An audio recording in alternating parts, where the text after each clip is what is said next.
Today on Market Journal, the 2018 Farm Bill is signed. So what does that mean for agriculture? We'll comb through the bill to see what changes may impact you. And take a bite out of this. When the mercury drops, the grazing doesn't stop. Hear what you need to know when grazing your cattle during the winter. Plus, last year, cattle was king. Our livestock expert joins us to talk beef demand and if 2019 will be more of the same. This week's edition of Market Journal starts right now.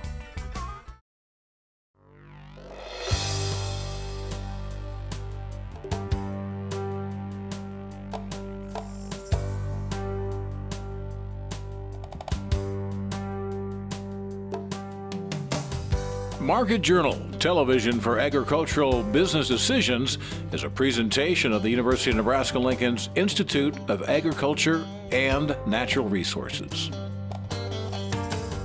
Promotional support is provided by the Nebraska Farmer Magazine.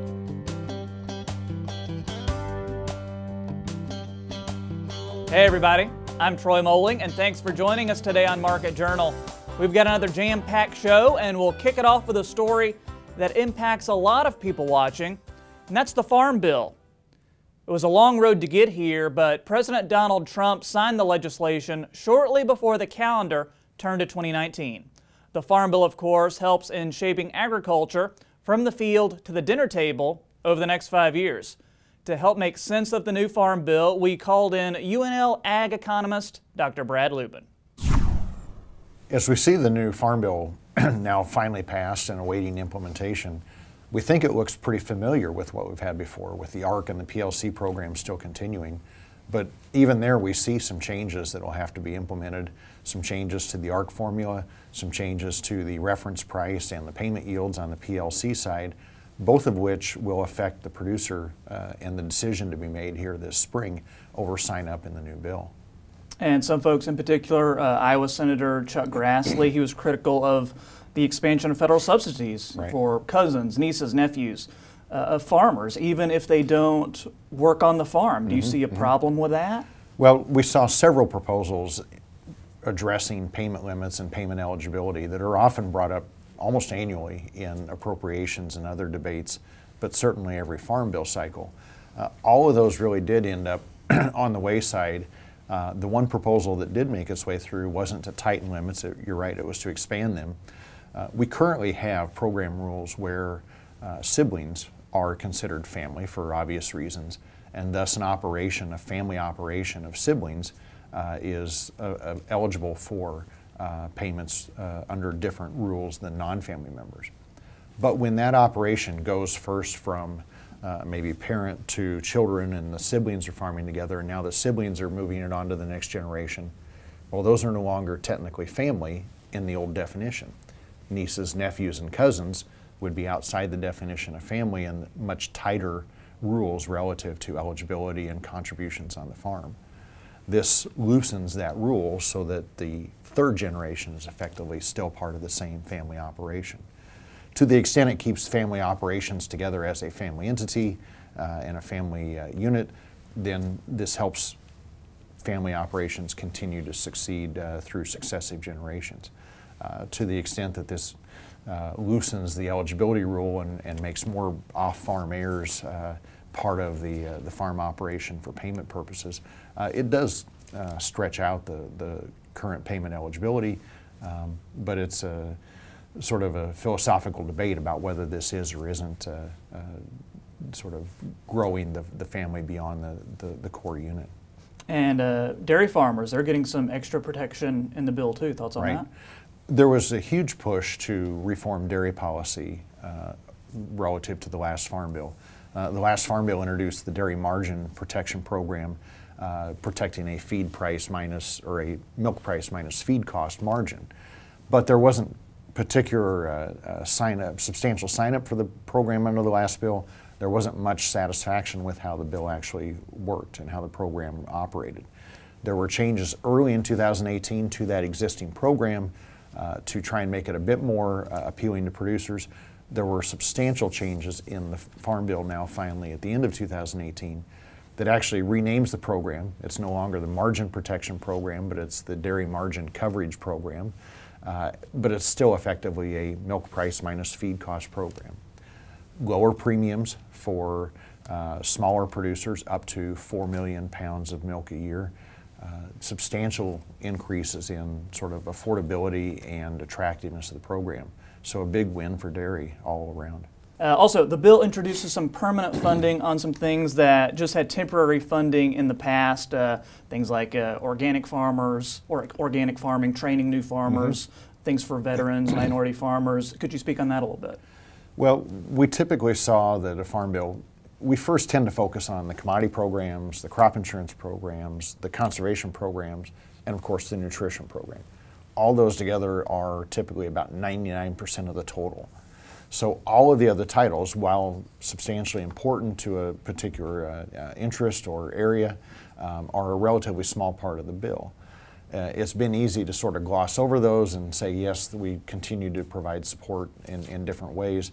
But for something like organic production or some of the new value-added products, we typically saw a portfolio of tools over time. We saw rural development title programs that provided funding and grants. We saw research and education funding in that direction. We saw a specific horticulture title that provided some support in those specialty crops and those new markets. This all continues to provide a little bit more stability, a little bit more certainty that there will be continued investments and growth in attraction and opportunities here in these other markets. And finally, from the people that you've talked to, what do they like about the new bill, things they don't like? What have you heard?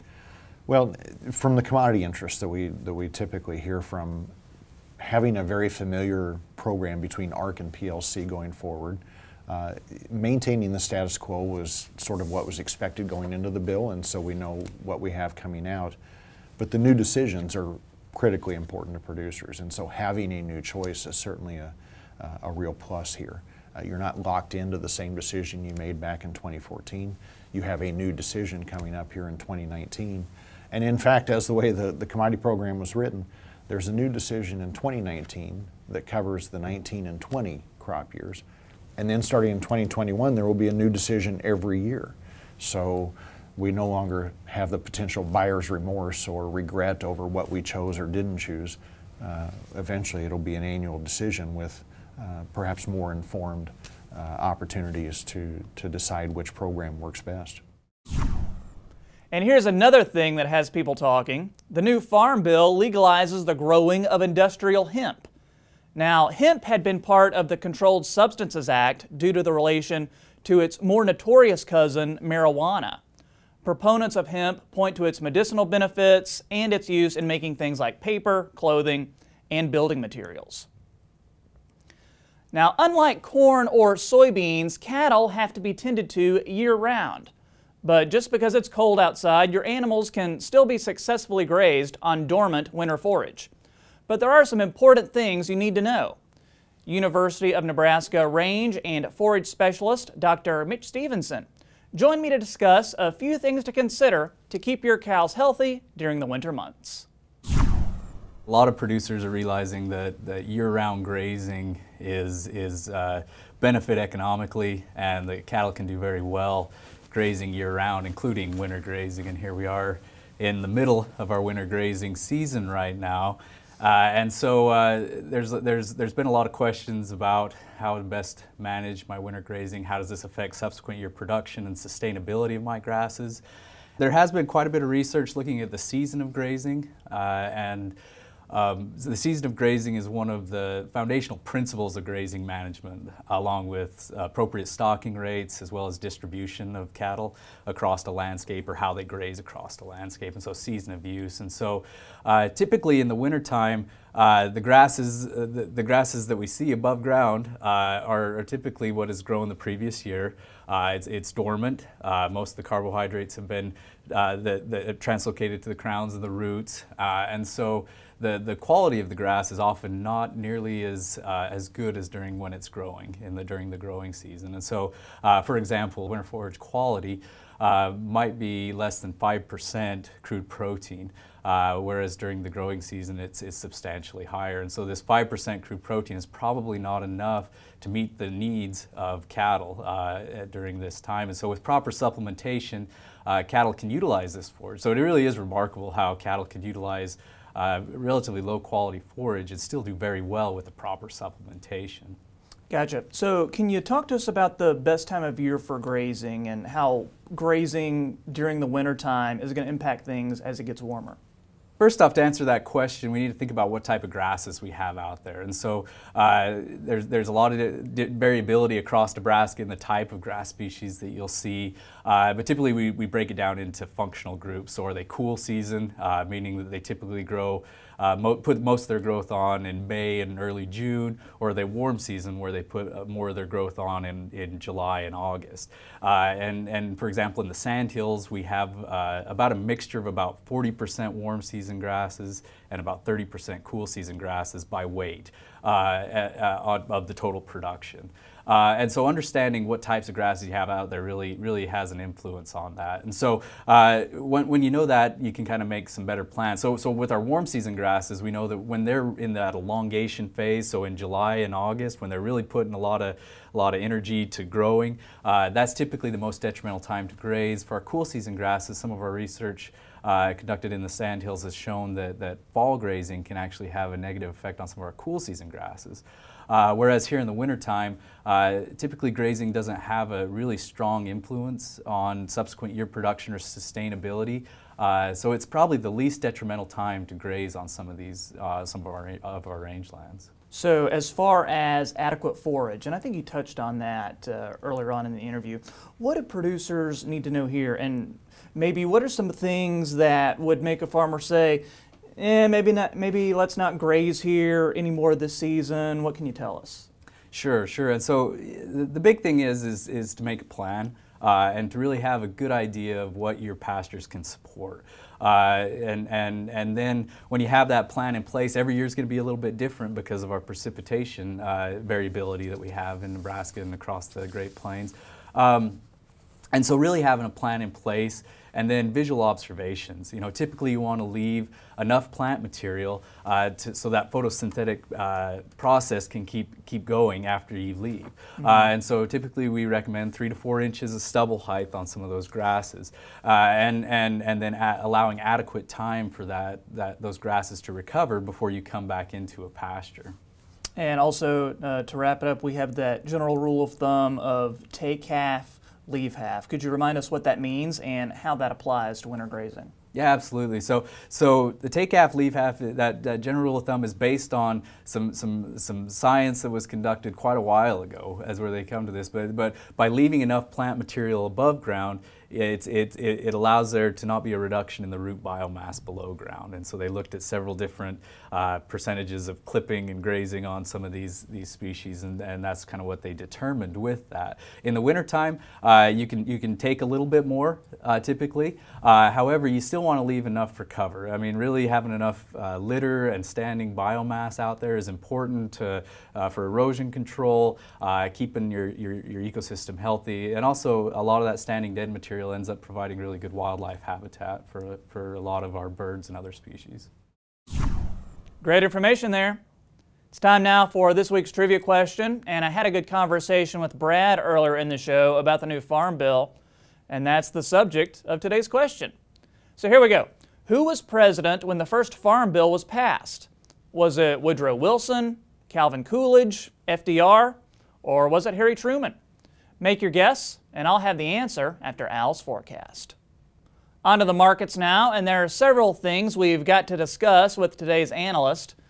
Agriculture is just one of many things being impacted by the government shutdown. Livestock is included in that list. As part of the country digs out from the snow, there looks to be more on the way. We'll look at how the markets are responding. And after a strong 2018, have we hit the high point for beef demand? Dr. Derrell Peel is here to help us make sense of it all. He's a livestock marketing specialist with Oklahoma State University Extension. Thanks for joining us, Derrell. You bet. So to begin, as the government shutdown drags on, of course, no new USDA reports, so fresh data is harder to come by. What other issues has this been causing for the livestock markets? Well, you know, generally the lack of data or the hopefully delays in getting this data is impacting agricultural markets. You know, we didn't get the January WASDE report, the annual crop production numbers, the winter wheat seedings, which is important from a cattle perspective as well in terms of wheat pasture grazing. So we're already missing those. You know, more directly, the cattle market is going to be delayed in terms of the January cattle on feed report. And probably the most important of all is the January cattle annual cattle report, which we've been waiting on to really see what happened in 2018, and it tells us something about what we can expect in 2019. So presumably we'll get that report, but it's going to be delayed. So when any of those new reports do come out, what are some things you're going to be looking for, or any numbers that you're particularly eager to see? Well, again, we always wait for that annual cattle report because we only really get it once a year. Sometimes we get a mid-year update, but the January one is the most complete inventory report we get all year. So we're always anxious to see that breakdown, you know, what actually happened last year in terms of change in the herd size, change in overall cattle numbers. But we're also looking at things like the number of replacement heifers on January 1, which gives us an idea of what to expect in the coming year. So you know, those are anxiously anticipated big reports, and again, we're not sure now when we will get those. That's right. Any advice for producers on what they can do in the meantime? Well, you know, the one thing I would say in this shutdown relative to the last one, and that is that we've continued to get price data. AMS has continued to report prices, so we are still getting that, and that's very important in terms of the day-to-day action in markets. What we're missing, of course, is really the production stuff, the stuff that NASS does. And so those are generally a little longer term impacts. And I say all that to answer your question by saying, I really don't recommend producers sort of change any of the plans that they had at this point. I wouldn't make it, you know, any new moves at this point. There is a little more uncertainty, and the longer we go on, that uncertainty gets bigger. But you know, again, we got price data, so we kind of have a monitor on what ongoing markets are doing at this point. And switching gears to the weather, some parts of the country got hit pretty hard with snow last weekend, and as we're recording this, we've got more in the forecast. So what impact is the weather having on the cattle market? Well, you know, we're likely to see some impacts over time. You know, the snow hit a part of cattle feeding country. A lot of the area that didn't maybe get snow got rain, and it has very wet, sloppy conditions. So that impacts feedlots. It's going to delay marketings. It does tend to hold down carcass weights, but again, that's one of the pieces of data we're not getting right now in terms of weekly slaughter and carcass weight information. So, you know, it generally is supportive from a short-run supply standpoint. Feedlots were relatively current going into this, and winter weather impacts tends to exaggerate that a little bit. The other side, of course, is that we can see some demand impacts at times. If we have winter weather in population centers, you know, certainly the East Coast is being hit as well. If there's less travel, less eating out, those kinds of things can show up as a negative impact on the beef demand side. We've had a lot written about beef demand over the last year, and I read an article where you're quoted as saying 2019 will be more of the same, but a little less. Do you think this is the year when beef production is going to peak? I think it might well be the case that 2019 approaches a peak. You know, again, we don't have the cattle inventory, but we think we probably grew the herd a little bit more in 2018, so that means we'll continue to see slightly bigger cattle numbers in 2019. Beef production is projected to be up again in 2019, and that may be very close to a peak. It might go stay flat or go slightly higher in 2020, but we're very close to the peak here in 2019. So beef demand has been very critical in 2017 and 2018 to absorb the pressure that increasing supplies would put on the market, and that will continue to be the case in 2019. So what's your opinion as to why demand has been so strong? Well, I think it's a combination of things. Of course, when we say demand that way, we're really lumping domestic demand and international demand together. If we focus on the domestic demand for a minute, you know, up to this point, we've had a very strong macroeconomy. We've got unemployment very low. So that's a part of it, certainly. You know, there have been ample supplies of other meats, and sometimes you know, we're just have to accept the fact that beef is very popular right now, and consumers have continued to purchase beef even though they've had plenty of you know, competing proteins to choose from. The other part of it that has really helped the cattle markets the last couple of years has been on the international side in terms of increased exports and, you know, steady imports. The net effect of that has been very positive for cattle markets. And that leads into my next question. With international markets, anything in particular that you're paying special attention to here? Well, obviously on the international side, we still have a lot of turmoil right now in terms of the trade wars, trying to resolve some tariff situations. So there's a lot of uncertainty, and there are impacts, and to some extent those impacts will continue to accumulate as we go forward. You know, it takes time for the impact of trades to work their way through the markets. It can affect the U.S. economy. That's one of the things that's a bit of a threat to the U.S. macroeconomy, is the fact that eventually more and more of those costs of tariffs we have on Chinese goods and other countries will be borne in the U.S. by consumers, and that may impact demand. The other side of it, of course, is just the trade flows are being restricted in many cases. We're delaying our access to some markets and facing larger hurdles with the trade stuff as a result of this. Dr. Derrell Peel, thanks for being here today. Always good to speak with you. You bet, anytime. Next week, Darren Newsom will make a return to the show. If you have a question you'd like for me to ask him, email us or get in touch on social media, and I'll pass your question along. It's time now for weather with Nebraska Extension ag climatologist and Market Journal chief meteorologist Al Dutcher. Al, this week the western part of the state has seen some pretty mild temperatures, but been a different story for folks in the eastern part. What can you tell us about what's ahead? Well, Troy, you're exactly right. During this week, the areas of the state that were locked primarily into the lower to mid 30s were those areas where we've seen the more significant snowfall last week in southeast and portions of south central Nebraska. The remainder of the state, as the snow cover dissipated, we've seen temperatures skyrocket. In fact, we had some 50s and 60s in the western part of the state, yet stuck in the 30s in the southeastern part of the state. It looks like we are now going through that change we mentioned a couple of weeks ago. The cold air is coming in earnest. We have another snowmaker that is basically moving through our region right now, and after it gets through, we are going to see several pulses of energy move down in northwest flow to give us reinforcing shots of cold air and some flurry activity. And it doesn't look like any of this is going to break anytime soon. So as we look at the upper air models, here's that big deep trough that brought the snowfall in yesterday afternoon and continues this morning. That is now moving toward our east and will basically result in a storm moving up the eastern seaboard. So here's your surface low that is starting to make its way up the eastern seaboard, but we still have a widespread area at the surface of accumulating snowfall, with the heaviest of it now moving down into Missouri, and this will all move up into the northeastern United States as we go into tomorrow. So by tomorrow, this trough pivots over to the eastern U.S. The surface low will move up the eastern seaboard, giving them some pretty significant accumulating snowfall. But in its wake, we are going to see Arctic high moving into our region. So we are looking at some flurry activity across the northern plains. But in terms of accumulating snowfall, the next round or shot of potential accumulating snowfall will be with this trough that will develop from the high pressure system moving to the south as we go into the day on Monday. Surface low in the northeastern portion of Texas will bring some moisture up, but it may not be quick enough to get us a significant accumulating snowfall before the next wave of Arctic air moves into our region and merges with this trough to the south, bringing a really substantial area of inclement weather to the eastern United States. But for our region, it's primarily going to be just reinforcing shots of cold air with a little bit of flurry activity, with the main accumulating snowfall moving off to our east. We do see a broadening of this trough during the midweek period. That may relax some of the cold air coming into our region. A couple surface lows depicted over north central portions of South Dakota and the Texas Panhandle. But once again, because of the flow in the upper atmosphere coming from the northwest, just not a lot of moisture feeding in. So once again, flurry activity.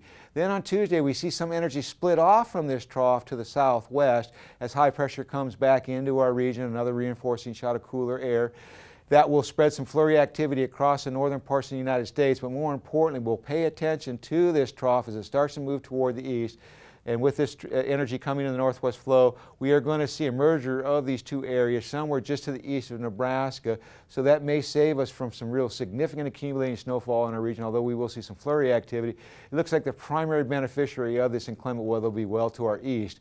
Hopefully, if this backs up, we will see some accumulating snowfall, but hopefully it will remain to our east. So if we look even further, from next Thursday following Tuesday, colder than normal conditions looks to be in the rule and above normal moisture with that northwest flow. So for Troy, it looks like we are stuck in the cold, and it looks like it's going to remain to the remainder of the month. Thanks, Al. Back to trivia now, and this week we asked, who was president when the first Farm Bill was passed? Well, the answer is C, Franklin Delano Roosevelt. It was passed by Congress in 1933 as part of the New Deal. Back then, it was known as the Agriculture Adjustment Act. Before we leave you today, there's an important event coming up later this month that we'd like to tell you about. The 2019 Sorghum Symposium will take place Thursday, January 24th at the College Park Auditorium in Grand Island. Topics will include tips for sorghum production and management, sorghum and irrigation, new technologies in the crop, managing sorghum diseases, and a whole lot more. Barb Kliment from the Sorghum Board came by the studio to talk to me about what we can expect this year and give an update on the crop. You know, in 2018, we had a phenomenal crop. That we were most challenged by the markets and the tariff situation in China, because China is was such a huge market for sorghum, and it will be again. But we had an amazing crop. In Nebraska, we had 102 bushel state average yield, which is pretty incredible. The national average yield for sorghum is 71.4 bushels per acre, but you got to consider the fact that 90% of the U.S. sorghum is grown without irrigation, without supplemental watering. So Nebraska's got pretty ideal growing conditions. We have better moisture availability as well as more productive soils. So Nebraska has one of the higher bushels per acre yield in sorghum in the nation. She also had some words of advice for sorghum producers. I would say make certain that you pay attention to the Farm Bill, for one thing. That's pretty key this year, because I think that's very, very important. And then make certain that you're setting reasonable yield goals and make certain that you've got the right hybrid for your farm. You can see my full interview with Barb and learn even more about the 2019 symposium on the Market Journal Facebook page. That's going to do it for this week's show. Hope to see you right back here next time. Until then, I'm Troy Moling. Thanks for watching. Join Market Journal online at marketjournal.unl.edu. You can also follow us on Twitter, Instagram, and Facebook. Promotional support is provided by the Nebraska Farmer Magazine. Market Journal is produced by the University of Nebraska-Lincoln's Institute of Agriculture and Natural Resources.